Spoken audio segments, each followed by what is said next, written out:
It's December. 'Tis the season again. For many folks, this is the month of celebrations, vacation, gifts, and family visits. But for the rest of us, it's diving time. We're heading down to the Sunshine State. Florida has become one of our favorite diving spots during the harsh Virginian cold winter. A 16-hour one-way drive can be exhausting, but for the quality of diving you get, it is well worth it.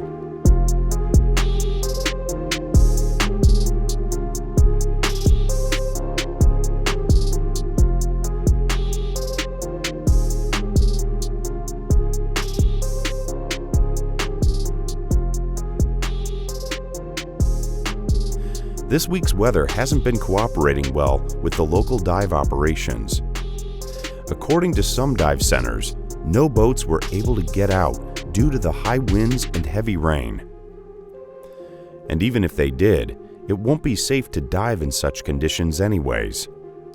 But now that the weather is settled, we're ready to go out and have some fun. We're diving with our favorite team, Sea Dwellers.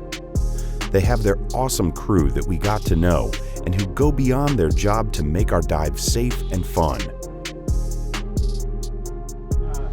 Nick will be calling for weights and weight belts once he gets me off the dock. He needs to get me off the dock before he can get that, so please give him a couple minutes to get that for you. Also down below is the marine head down on the right-hand side. It is locked right now. It'll be open once we get 3 miles offshore. It is a bathroom, kind of. The captain gives his briefing. You get to enjoy the humor while paying attention to the rules and conduct requested by the crew to keep all of us safe, keep the dive fun, and ensure that we all stay within our diving limits. We head out along the channel towards the ocean. The exhibit of houses and boats along the channel reminds some of us that we're not rich.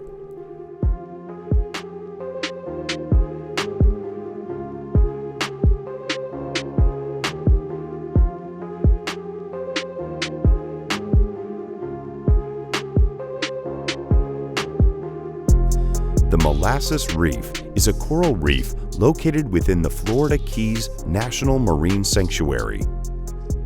It lies to the southeast offshore of the island of Key Largo and is to the east of the famous John Pennekamp Coral Reef State Park. This reef has been made into a sanctuary preservation area. So here we are. We are in the waters of the Molasses Reef. And our first hosts today are the ancient multi-organ animals, the jellyfish. These ones are the moon jellyfish. These free-swimming carnivores drift in the wind and currents. Some can add an extra bit of slow propulsion by contracting their belly where the tentacles attach. Ranging in shades of pink and purple, this type of jellyfish has a translucent, white saucer-shaped bell with a blue-gray transparent disc at the center. We had fun getting some selfies with them without getting too close. Due to more than a straight week of rain and strong winds, the visibility of our first day of diving wasn't that great for photos and videos. A day or two later, it got better.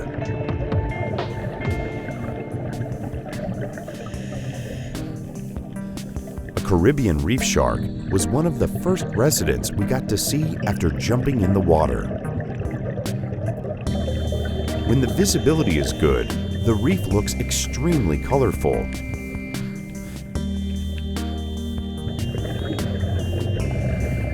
This is home for over 600 species of flora and fauna, including massive coral heads rising from the ocean floor.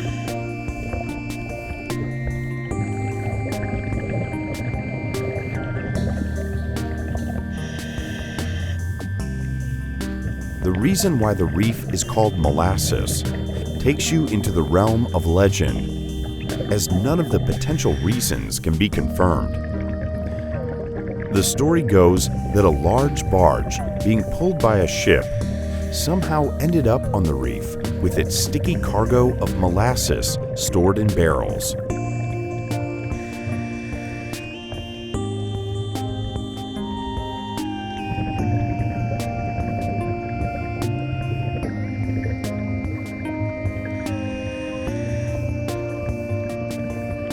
This juvenile barracuda doesn't seem to be worried about being recorded.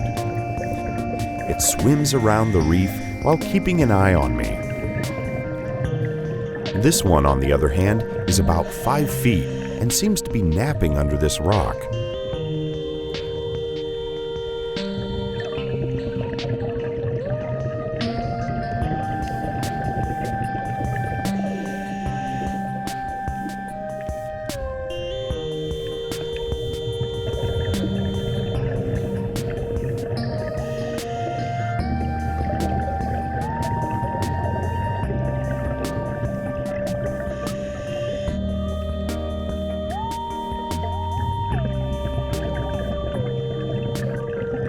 According to the Florida Keys National Marine Sanctuary, the Molasses Reef Sanctuary Preservation Area is the most heavily visited in the Upper Keys for diving due to its easy access. The reef is only about 6 miles offshore of the Florida Keys. Molasses is famous for its clear water, several fish species, and numerous boulder corals. It is a classic outer reef with a well-defined spur and groove system of coral development. According to the Reef Environmental Education Foundation, Molasses is one of the top reefs in the Caribbean for abundance and diversity of marine life.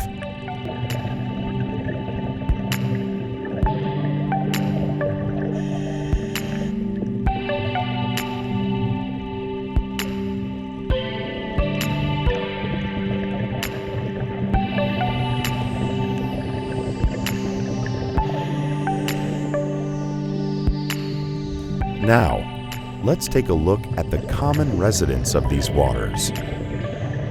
Also known as crawfish, spiny lobsters are widely enjoyed as food throughout the Caribbean and South Florida. These nocturnal and highly mobile animals sometimes migrate long distances in lines called queues. Lobsters can live up to 15 years and reach 3 feet or more in overall body length.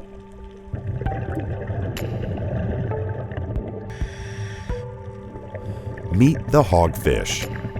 The hogfish possesses a very elongated snout, which it uses to search for crustaceans buried in the sediment. This very pig-like snout and its rooting behavior give the hogfish its name. Pay attention to something cool here. Notice the transition of the body color from when it is feeding to the moment it starts to swim. It'll go from this mottled brown reddish to a pearly white in a matter of milliseconds.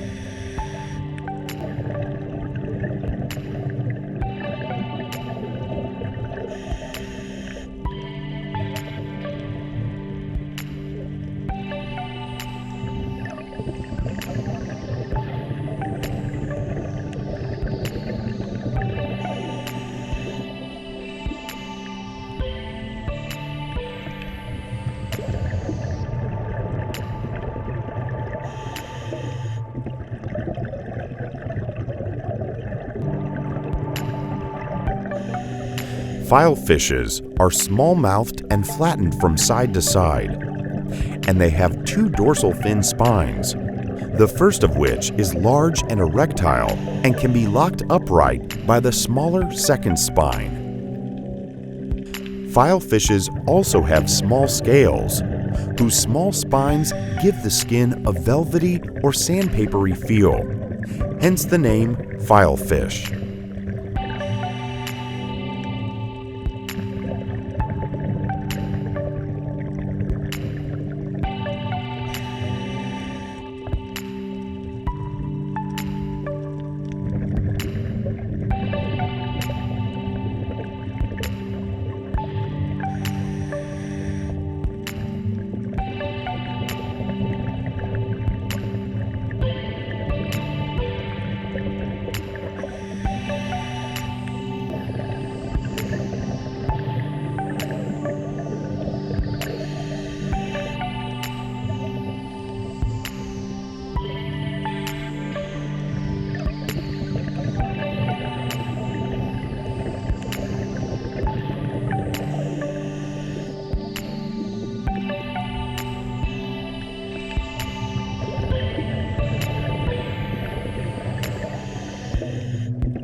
We're now swimming with the angels. French angelfish typically swim in pairs. In fact, they are almost always observed in pairs, which they form for mating and to jointly defend a feeding territory from other fish.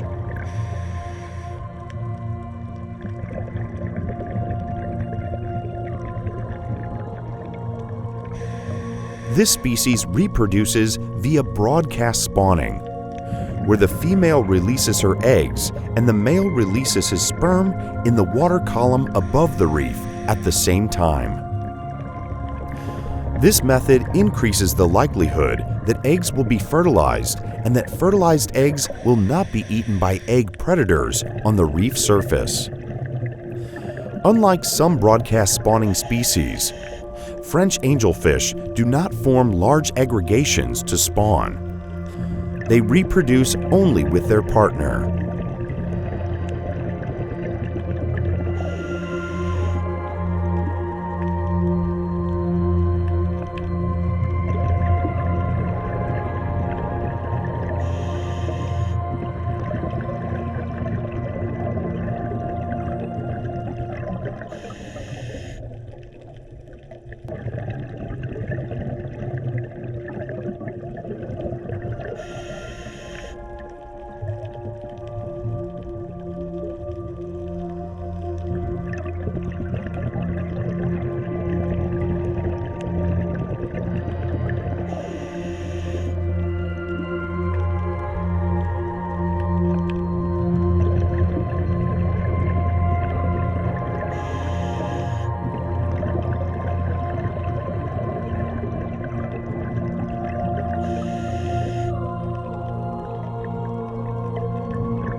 When you dive in the Keys, we promise that you will see parrotfish on every dive.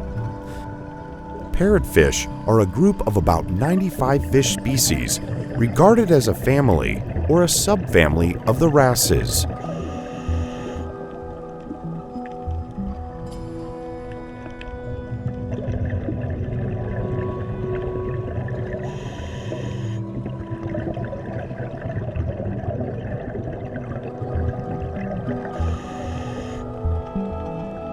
Parrotfish are named for their dentition, which is distinct from other fish.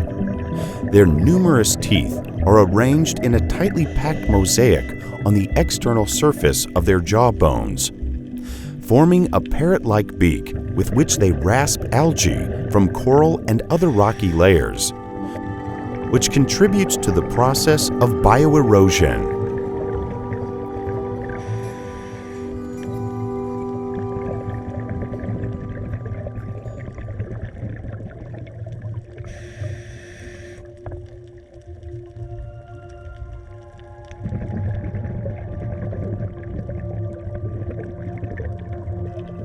This guy napping here is the midnight parrotfish.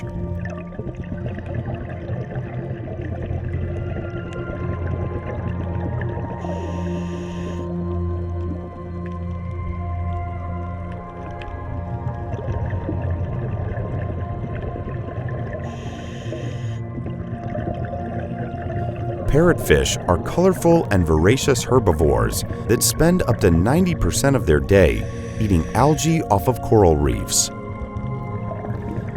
Parrotfish feeding activity is important for the production and distribution of coral sands in the reef ecosystem and can prevent the overgrowth of the reef structure by algae.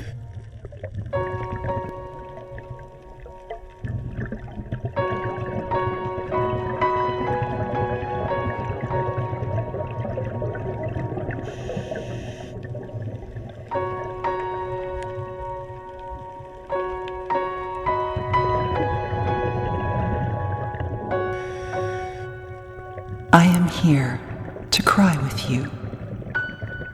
I am here to suffer with you. I am here to pain for you. I will carry you when you falter or fall. I will hold you when you collapse or crawl. I will offer you all that will quench your thirst and bring you to your vowed destination first. I will be your guardian and I will be your guide. I am here to claim you. You do not need to hide. You are in his favor, and I am but a tool. I am your vehicle to help you land your rule. I am here to cry with you. I am here to be with you. I am here to lift you and help you rise. Even if it digs me down, I will help you rise.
Meet the nurse shark. The origin of the name nurse shark is unclear. It may come from the sucking sound they make when hunting for prey in the sand, which vaguely resembles that of a nursing baby, or it may derive from an archaic word, nous, meaning cat shark. The most likely theory, though, is that the name comes from the Old English word for seafloor shark, hearse. One of the dive sites we visited is called the Hole in the Wall. Well, that's what it literally is. It's fun to swim through it, but as the captain said about 2 or 10 times, can't remember exactly, during the briefing, only swim through it if you have good buoyancy and if there is no surge. We don't want you to touch anything. So, here we are.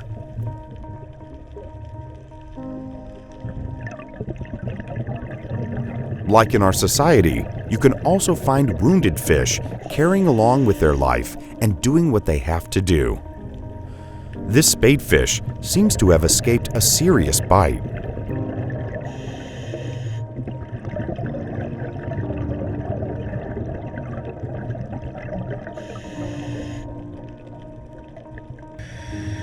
Favorite fish of all time is the grouper.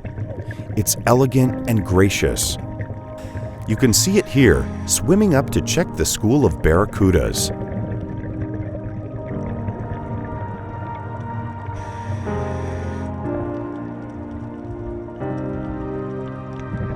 Contrary to their name, which suggests the fish stay in a group, they are actually the solitary type.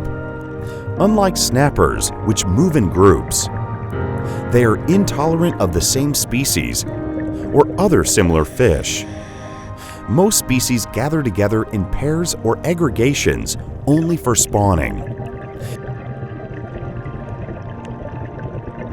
Many species are hermaphrodites, meaning that they can change their sex. They start out as females and change to male at a later stage.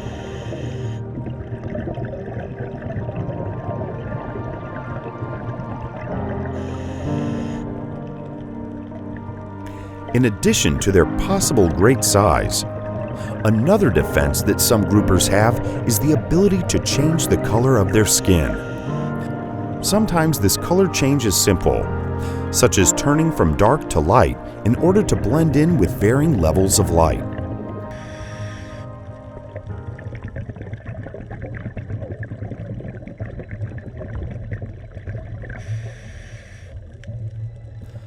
To blend in with this environment, the fish alters its color so that its lower body fades to white and its spots contract to tiny pinpoints.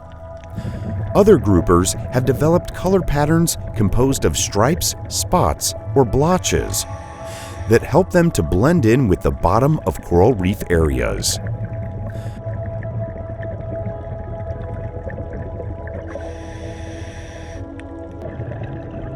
Groupers may undergo a sex reversal as they age.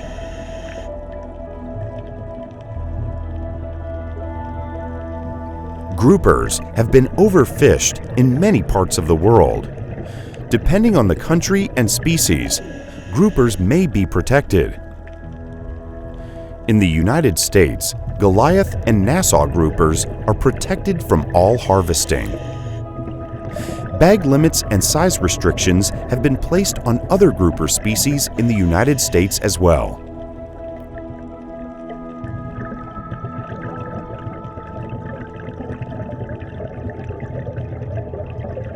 Look at this Nassau grouper here, trying to hide behind this little bush.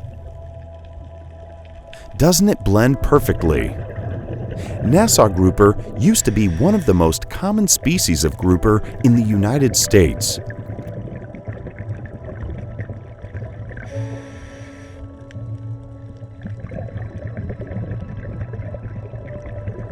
It was easy for commercial and recreational fishermen to catch Nassau grouper, and soon it became scarce. The remaining stocks are overexploited.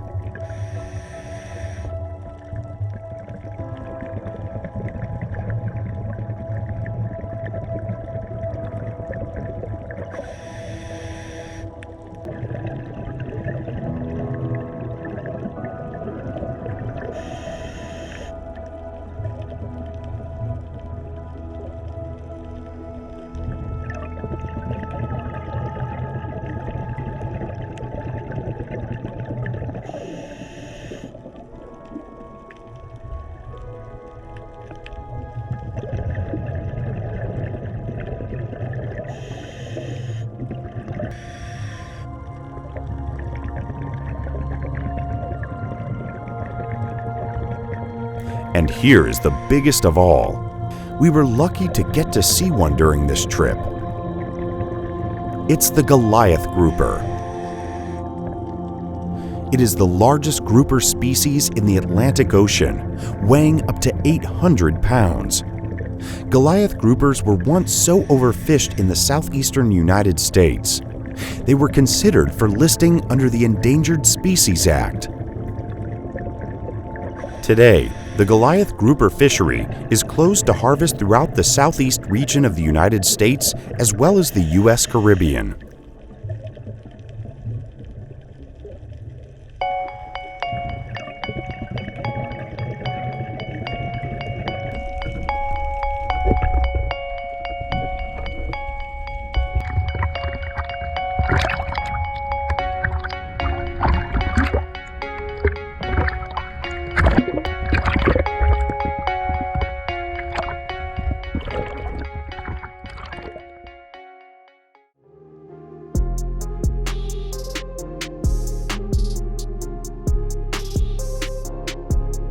The Keys don't offer any decent shore diving options.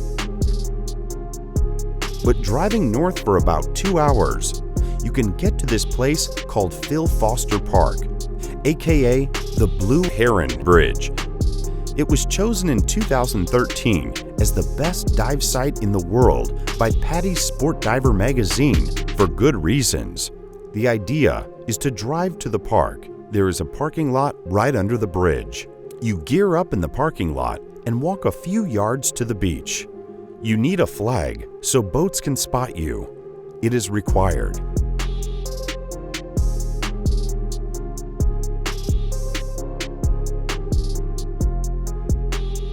When you dive Blue Heron Bridge, you encounter numerous sea creatures that are a rarity to find throughout the world. We didn't have the chance to see the seahorses and pipefish that are present here in all sizes and colors, but we were spoiled by a wide range of other species. Before we even got to submerge in the water, we had a chance to see a spotter eagle ray flying beside us in about 8 feet of water.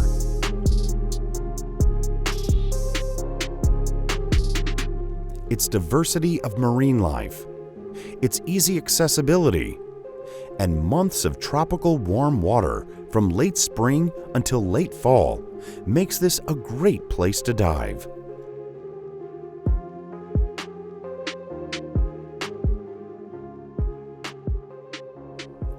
While standing and waiting for the tide to turn, you may snorkel to enjoy the little creatures around the rocks.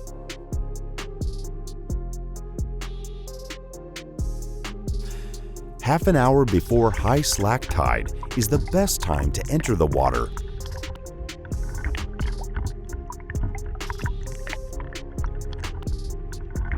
You will be required to carry a dive flag. The authorities are usually in the area, ticketing the divers who don't. A boat channel runs parallel with the shore about 30 meters from shore and under the center of the large bridge. Make sure to stay clear of those areas.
Because the bridge is so close to the Lake Worth Inlet, tidal flow can get quite strong at any time other than the slack tide.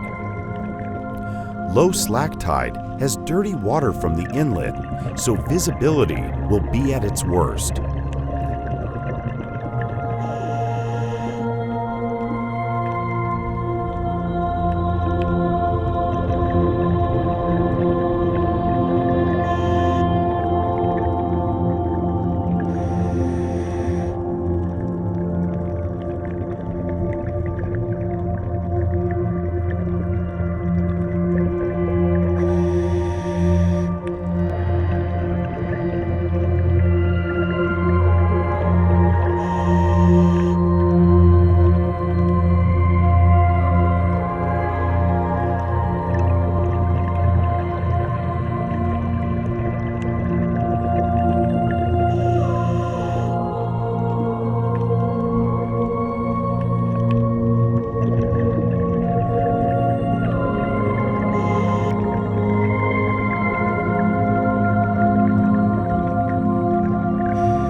while scouting the small wrecks at the bottom.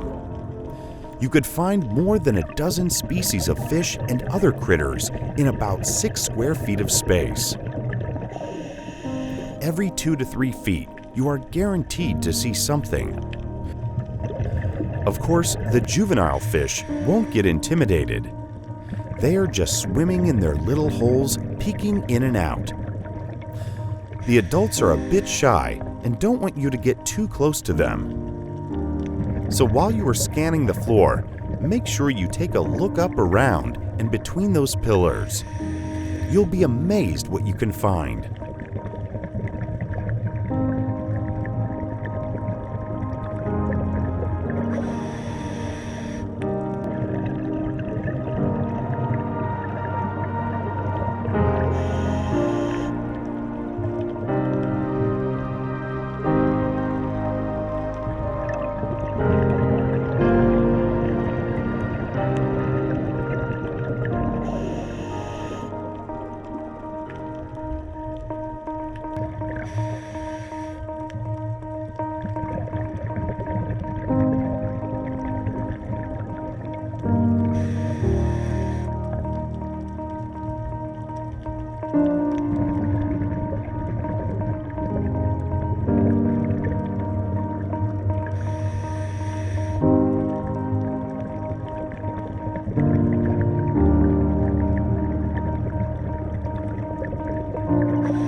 Diving under the bridge is exactly like going for a night dive. You want to be prepared and have a good light with you.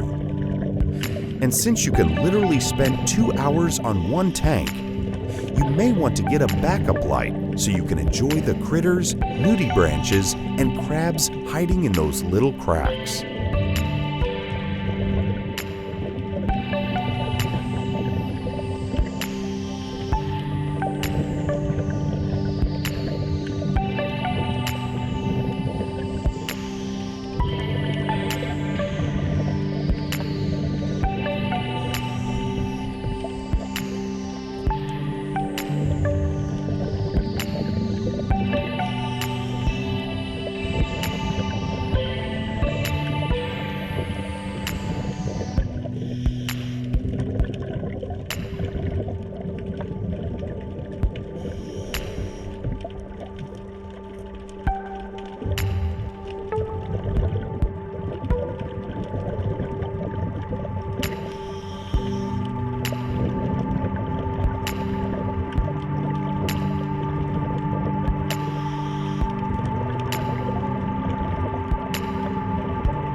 It is advised that you get out from under the bridge before tide turns to avoid being swept by the current. You can also spend another 30 minutes there, as it is only a couple feet deep, but holds a great concentration of fish.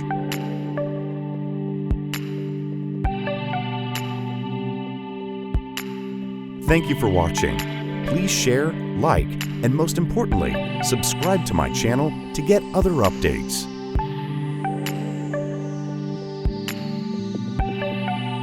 Don't know.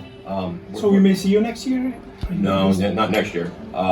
My house is going on the market January 1st.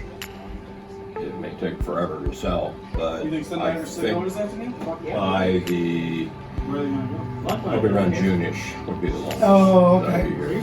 But I've got your emails, Okay.